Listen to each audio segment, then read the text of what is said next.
ادب خدمت تمامی همراهان همیشگی ما، خیلی خیلی خوش اومدید به یکی دیگه از ویدیو چنل خودتون. خب بچه‌ها بریم سراغ سایت دوممون که این سایت به نظر من خوبه. میشه داخلش با خیال راحت از اگه امشب ورود بزنید با خیال راحت میتونید ازش سود دریافت کنید.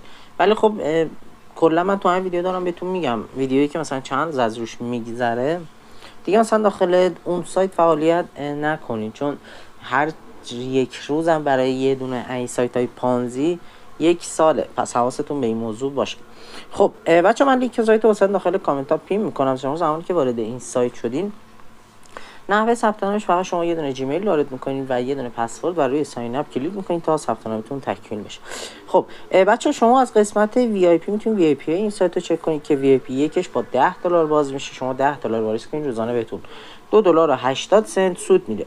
و وی آی پی دوش که شما $23 واریز کنید روزانه بهتون $6.90 سود میده که من خودم وی آی پی 2 رو فعال کردم ولی به شما پیشنهاد نمیکنم.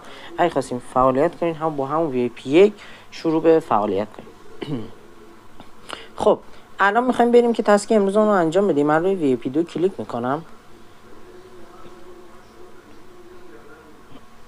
خب روی تو کامپلیت حالا صبر میکنیم تا کامپلیت انجام بشه. خب واسه اون انجام شد. همونجوری که مشاهده میکنید $6.90 به موجودی ما اضافه شد.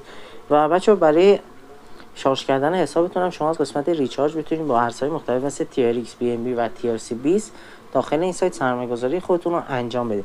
خب الان میخوایم بریم که این $6.90 رو با هم برداشت بزنیم. من روی ویدرا کلیک میکنم. در قسمت اول مقدار برداشتی وارد میکنیم که من همون $6.90 بخوام برداشت بزنم. در قسمت دوم آدرس USDT اون رو وارد میکنیم. حالا میریم داخل صرافی ایرانیمون و TRC 20 رو کپی میکنیم و میریم داخل سایت پیسش میکنیم. خب حالا در قسمت سوم شما رمز اکانتتون رو وارد میکنین. حالا روی تایید کلیک میکنیم تا واسمون تایید بشه. خب واسمون تایید شد. الان میریم داخل صرافی ایرانیمون. آخرین واریزیمون $3.78 بوده، $3.76 بوده. عذرخواهی میکنم. الان ما هم یه رفرش میزنیم ببینیم واسمون واریز شده یا خیر. خب بچه‌ها همونجور که مشاهده میکنید زیر 2 دقیقه برای ما واریز شد. بچه‌ها اگر میگم بازم خواستین فعالیت کنین داخل این سایت هم وی آی پی 1 رو فعال کنین. وی آی پی 2 یه خورده ریسکیه ولی خب وی آی پی 1 به نظر من معقوله و میشه ازش سود دریافت کرد. امیدوارم که از این ویدیو خوشتون اومده باشه. لایک کامنت سابسکرایب کردم واسمون بذارین. شما رو خود بزرگ میسپارم. خدا نگهدار.